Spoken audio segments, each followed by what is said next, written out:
Millton, a small town in Oregon, nestled among forests and hills, was hit by a rare hurricane in September 2020.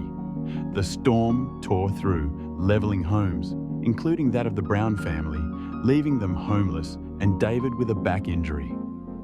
Hi everyone, welcome to Life Unveiled. Let's get started. The hurricane struck Millton with ferocious power, leaving chaos in its wake. Winds, like a raging beast, uprooted ancient trees, ripped roofs off houses, and scattered debris across streets, turning the town into a maze of destruction. Among those whose lives crumbled overnight were the Browns. David, a firefighter with strong hands and a steady gaze, known for saving others. Allison, his wife, a gentle woman with a soft voice and warm eyes, the glue of their family, and their son Michael, a 15-year-old dreamer whose sketches of airplanes now lay buried somewhere beneath the wreckage of their riverside home. The storm spared them no mercy. Their roof collapsed, walls shattered, and David, attempting to brace a neighbor's barn during the tempest, fell under the wind's force, injuring his spine. Now, they huddled in a cramped trailer on the edge of a muddy field, where rain mingled with earth and the wind still howled in their ears, a relentless echo of disaster. David, once a hero in Milton's eyes, had become a shadow of himself. His back injury chained his movements. Every step shot pain through him. Every rise from the sofa a grueling ordeal. He sat in the trailer's corner, staring through a murky window at a grey sky where low clouds pressed down like a weight. Allison fought to hold the family together. Her hands, once steady with ledgers, trembled as she counted their last dollars. And her voice, which had sung lullabies to Michael as a child, grew quiet and brittle. She cooked soup from canned goods, stretching their meagre supplies, but her eyes betrayed a gnawing dread of the days ahead. Michael, their son, withdrew into silence. His airplane-filled notebooks were lost in the chaos, and now he sat on the trailer steps, staring at the field where he once kicked a ball with friends. The insurance payout was a pittance, barely enough for food, and hope slipped away like rainwater through cracked soil. Into this bleakness came Sarah Miller, a nurse and volunteer whose own life had weathered storms. At 35, her dark hair was always tied in a loose ponytail, and her eyes held a mix of weariness and resolve. 3 years earlier, her brother had died in a coastal hurricane, and since then, she'd travelled to ravaged towns, aiding those stripped bare by nature's wrath.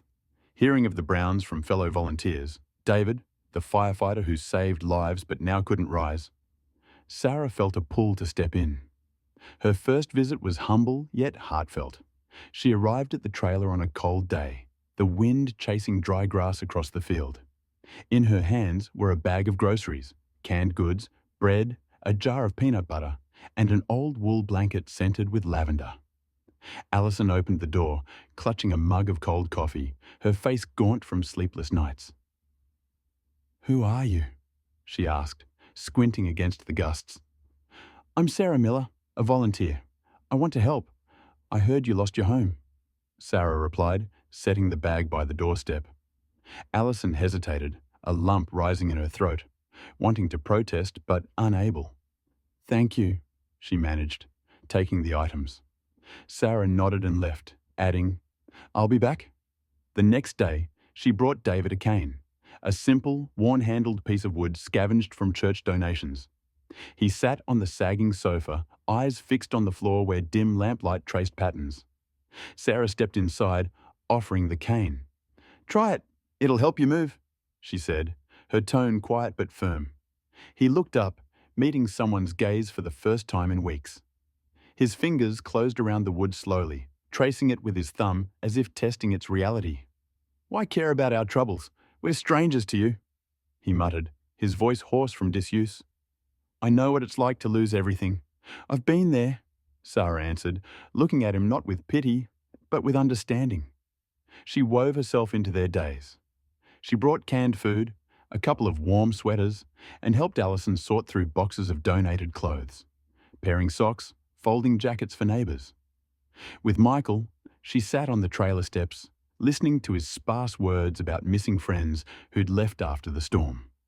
One day, He pulled out a crumpled notebook salvaged from the debris and showed her a sketch.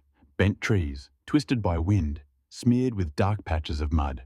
"This is all I see now," he said, head bowed, his voice quivering. Sarah leaned closer, studying the drawing. "What would you rather see? What did you draw before?" she asked gently. Michael paused, fingers tightening on his pencil. "The sky.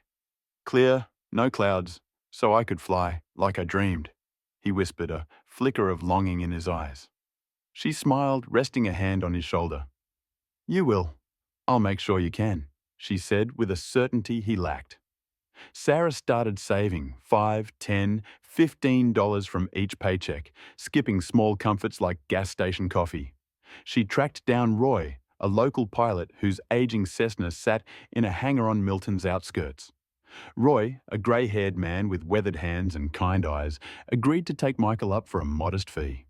It was her gift, an hour soaring over Milton, where mud and wreckage gave way to mountains, rivers, and boundless sky. The day was clear, the wind calm, sunlight piercing the clouds. Michael returned with eyes alight, clutching a sheet where he'd sketched clouds and airplane wings. He ran to Sarah, hugging her so tight she laughed, then dashed to the trailer, shouting, "Dad, I was up there!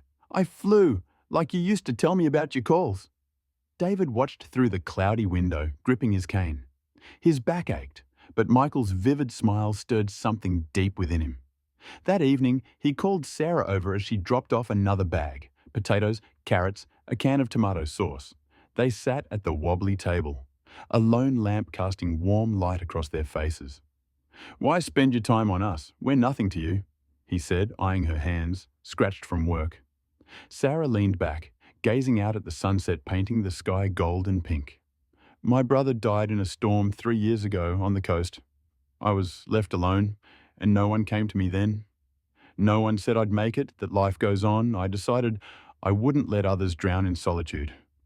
You're not nothing, David. You're just caught in a storm, but you're still here," she said, her voice steady yet warm. Her words hit him harder than he'd expected. The next morning, he rose without the cane, gritting his teeth against the pain, and walked the trailer's length, from wall to wall. It hurt, each step a jolt up his spine, but for the first time, he felt like more than a burden. Sarah noticed when she arrived with another box, and a smile brightened her face. She arranged with volunteers to give David a job, tracking supplies at the aid station. He sat at a table, logging cans, blankets, kids' shoes, while others handed them out. It was small, but to him, it was a lifeline. Alison, seeing David revive, found her own purpose. Among the donations, she discovered an old sewing machine, its case scuffed, and a box of fabric scraps, cotton, linen, a piece of a faded quilt. She started with curtains for the trailer, covering the dingy windows to bring a touch of home. Her fingers, once deft with numbers, recalled high school sewing lessons, and soon the curtains hung, warming their temporary shelter. Neighbours admired them, asked for their own, and Alison began selling them for a few bucks. It was pocket change, but it gave her a sense she wasn't just surviving. She was living. Michael took up drawing again. His pencil danced across paper, sketching clouds, wings, horizons. He worked each night on the steps under a lantern's glow until the wind chased him inside. Sarah gathered his pieces, a dozen sheets etched with skyward dreams, and sent them to a charity supporting teens after disasters. A month later, a reply came. The fund loved his art and offered to pay for aviation courses in Portland. Michael clutched the letter, rereading it in disbelief, then hugged Sarah so hard she nearly dropped her grocery bag. A year passed. The Browns saved for a new home, simple, timber-built, on the same spot where their old one stood, amid a field now sprouting grass and young shoots. They laid the foundation in spring, when sunlight finally broke through the clouds and started raising walls. Sarah stayed in Milton, becoming more than a volunteer, a friend, a piece of their world. On the day the walls took shape, David met her at the trailer, an old key in hand, plain, with a worn ring from their makeshift haven. "This is yours, Sarah, if you'll stay with us. "You've given us more than we could ask," he said, his voice breaking with gratitude for the first time in years. Sarah took the key, her smile blending exhaustion and warmth. "You got up yourselves, David. I just lent a shoulder and showed you the storm's not the end. It's a start if you believe," she said, clutching the key in her palm. What came next? The story doesn't tell, but the light Sarah brought into their lives never faded. The story teaches that help in hardship isn't just food or supplies, it's faith in people when they have lost it in themselves. Sarah didn't stop the hurricane, but she gave the Browns strength to rise, proving that even after ruin, you can rebuild. Home, dreams, life. They took her support, showing that from wreckage, a future grows if someone's there to keep you from giving up. If you enjoyed the story, drop a like and subscribe for more tales like this. Hit the bell, and we'll catch you in the next one.